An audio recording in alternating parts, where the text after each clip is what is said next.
What's going on, y'all? Welcome to the first episode of Life in the Middle Lane. I'm your host, Principal B, and yes, the title is exactly what you think. All right, so Allen Iverson had his famous "we talking about practice" moment. So if you're not a basketball fan, if you didn't grow up in the '90s, early 2000s, you may not be familiar with this interview. But basically, Allen Iverson was going through a lot in his personal life, and in interviews they were talking about practice. So he went on somewhat of a rant. At the time, he was MVP of the league. At the time, he was leading all NBA players in scoring, but they wanted to talk about practice. And it kind of gave me the inspiration for this episode. So, I had my "we talking about Praxis" moment. In that test, it almost ended my teaching career before it ever even started. So so this is kind of where the struggle begins. I didn't go into college clueless, right? I already had 12 hours knocked out in high school. I was thinking, all right, this next 4 years is going to be a breeze. I already took college algebra. I already took Comp One, Comp Two, and I was able to get 12 hours before I started college. Shout out to the trio program. I was part of those programs to kind of help underprivileged teenagers get college-like experiences through what they call the bridging program. And I was able to get hours along with being able to get college hours while I was a junior and senior in high school. And those programs and those opportunities helped me kind of get a leg up before I started college. So I'm thinking, 4 years, all right, I'm in and out. But yeah, no, 7. It took me 7 years to get my bachelor's degree. And it was all because of Praxis exams. Praxis made me a 7 year senior. Y'all know the movie Van Wilder with Ryan Reynolds? Yeah, no, I took it beyond that. 7 year senior. That's like a doctor degree. Like that's like a medical degree for teachers, except without a paycheck. Like it took me 7 years. Like I can't even process that now in my current state. Like where I am now as an educator, I can't even process taking 7 years to get my bachelor's degree to become a teacher. But that was my experience back then. And let me explain this praxis real quick. I consider that kind of like the villain of my story, right? Everybody that's listening to this, um, and you had struggles with the praxis, you kind of understand where I'm about to come from, right? All right, so the praxis is a series of high stake tests, and that basically stands in between you and being an actual teacher, like a certified teacher. Um, there's the principles of learning and teaching test. That's the POT. You can't even get into your respective schools college of education without passing it. In the state of Arkansas, that's the state where I live, says you got to hit at least 160 before you can go into the college of education. And even if you miss it by a couple points, like I did, you're out. And then after that, once you take the PLT and if you get that chance to pass it, you have your specific content subject assessments. So if you want to teach math, English, social studies, each one of those has its own exams, with its own cutoff score, of course. Like for some subjects it's 148, and for special education it's 132. It's no curve to it, it's no mercy, just basically a line in the sand. Like you hit that number or you start over. And for me, here was the kicker. I If I didn't pass the test, I couldn't move forward. You didn't get to keep grinding through classes. You had to stay. I'll make it up next semester. I'm thinking, all right, I just okay, I'll just make it up next semester. Nope, I was frozen. Oh, more that means like whole semesters was wasted because of those classes. They weren't offered every term. They were called seasonal classes. Like it's kind of like the McRib. Man, every now and then they'll introduce the McRib back. McDonald's would every fall the McRibs is coming back. That's kind of like the classes that I had to take. They were seasonal, so I couldn't take it in the next semester. I had to wait the following year. So if I had a class in the spring that I needed to take, I couldn't take it again until the next spring, so I had to wait. So while my friends who I started school with, they were going on graduating. They were getting their degrees, getting their student teaching opportunities, and was moving on with their lives. And I'm stuck fighting the same battle over and over and over. So while all of that was going on, I had to start working. I wasn't able to stay on campus anymore. So I started working at Walmart, 7 p.m. to 7 a.m. Like 2 years of stocking shelves, zoning aisles, and trying to stay awake in class the next morning. Like some of y'all know exactly what that type of grind feels like. I was out there in that blue vest that Walmart would make us wear, and just a dream. Try not to mix up different different items that I was stocking in another aisle at 4 a.m. in the morning, and then taking a little nap, and then waking up to go to my 9 o'clock class on a Thursday. So, I'll be honest, like there was a point where I was really ready to just give up on this whole teaching thing. Like I didn't think teaching was for me. If it if it was this hard there, then I was like, you know what? I just forget it. And I actually thought about climbing the Walmart ladder. No, this isn't a paid promotion for Walmart. It's just, my whole family, like they worked at Walmart, and shout out to my older brothers. They kind of inspired me to climb up the Walmart ladder. Like they were given leadership positions in Walmart, and I was like, well, you know what? This teaching thing isn't working, so I might as well follow in their footsteps. But little did I know, there there was a assessment that you had to take to become a manager in Walmart. And guess what? I failed that too. Like, couldn't even get promoted in Walmart because of stupid assessments.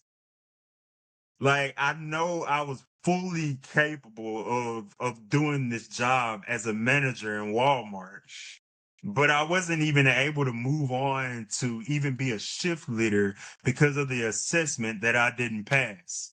Like I was low key at a low point. Like Praxis had me stuck in college, and then Walmart, based on an assessment, didn't even want me as a manager. And I'm like what is life right now? Like what's going on?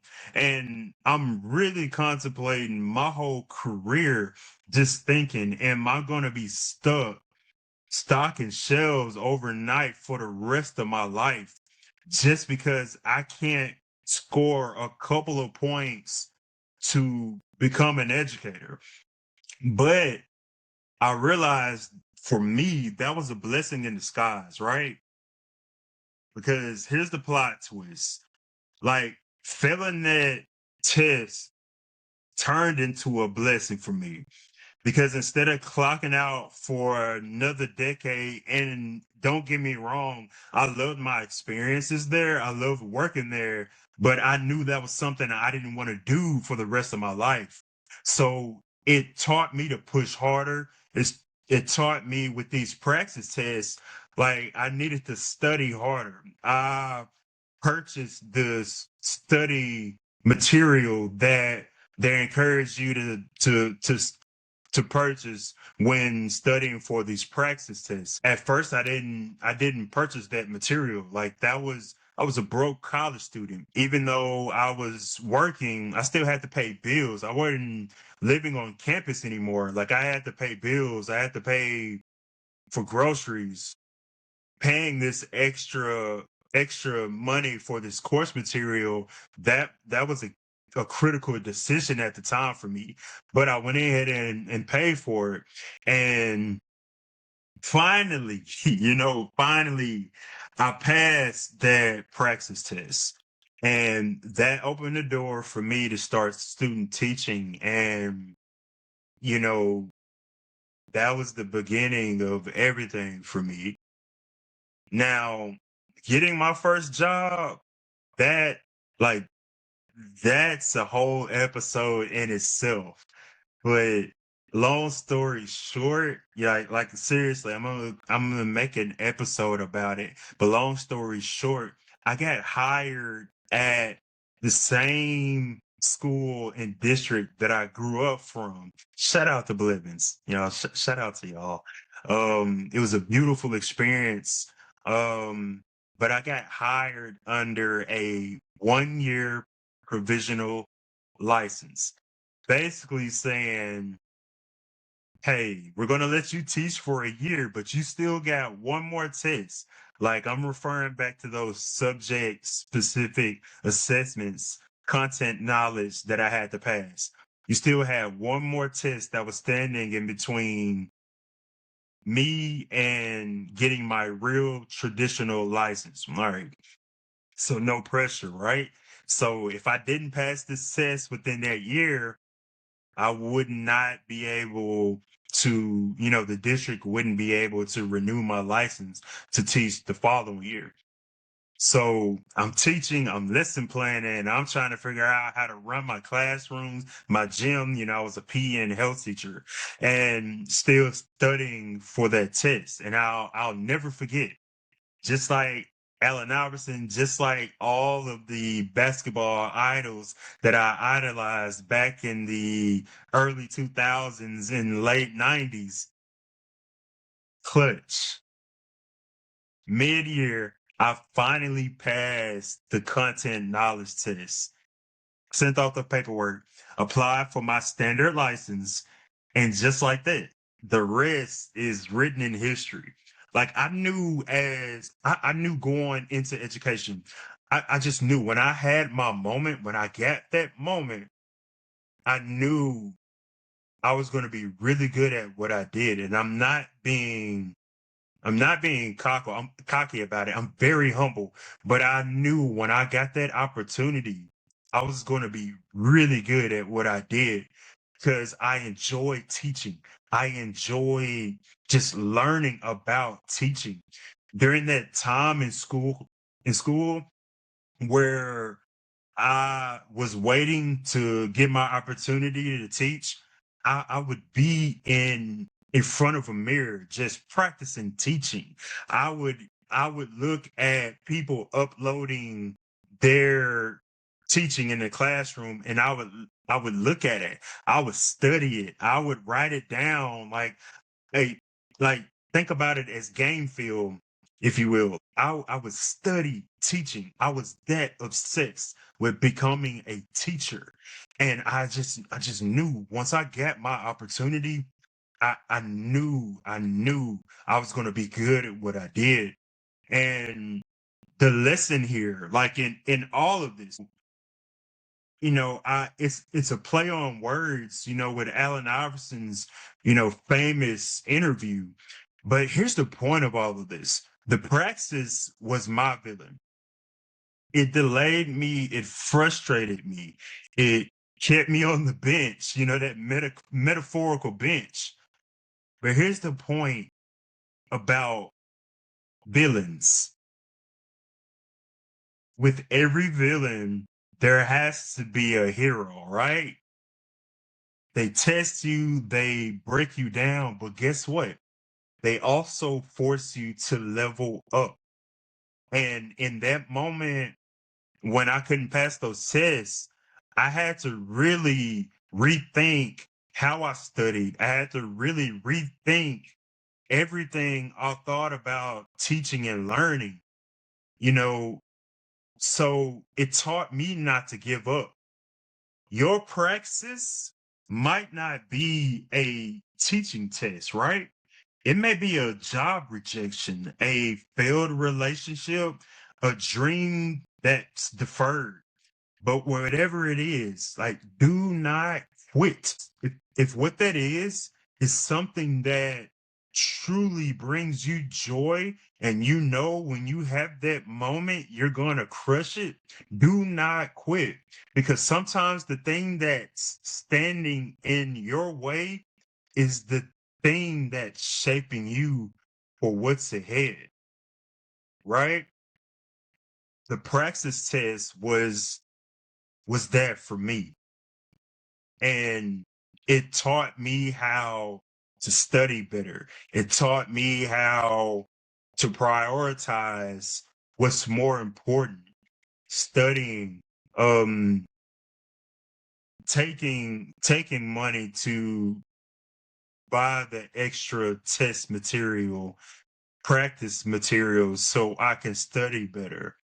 And that shaped me into what I am currently in my educational career. Because later on, I decided to go back to school and get my master's degree in educational leadership. And of course, to get your principal's license, you have to take a test. And I passed it. Well, for one, it was a 2-year program, and I doubled up on all of my classes so I can graduate a year early. So this is while I was teaching. We just had our daughter, me and my wife, we just had our daughter. So newborn at home, I was teaching. I was trying to help be a coach at the time. And I finished my master's degree in 1 year, and I passed. I passed that test. I passed that test in one at one time. It took me one time to pass that test. One time. So I'm telling you, don't give up. I'm telling you not to give up. Don't ever give up. You got your principal's license. You know how expensive that test is. But all it took was one time. Pass that test with flying colors once. And it's because what I went through as an undergrad, all the struggle that I went through to get my standard teaching license. What I knew at that time, I wasn't going to repeat that cycle. So do not quit. Something that you are very passionate about, a goal that you want to achieve, there is going to be something a barrier that's going to prevent you from reaching your goals. Do not quit, because that barrier is just teaching you to level up. That's all it is. It's just teaching you to level up. So, so in closing, I want to thank you all for listening, for rocking with me on this first episode of Life in the Middle Lane with Principal B, with Mr. B. Allen Iverson had his practice. You know, he had his viral moment. I had my praxis. And now we got a podcast. Make sure you follow, like, subscribe, and share this with anyone who needs to hear this, because we ain't just talking about praxis. We talking about persistence, perseverance, and leveling up. I'll see you all next time.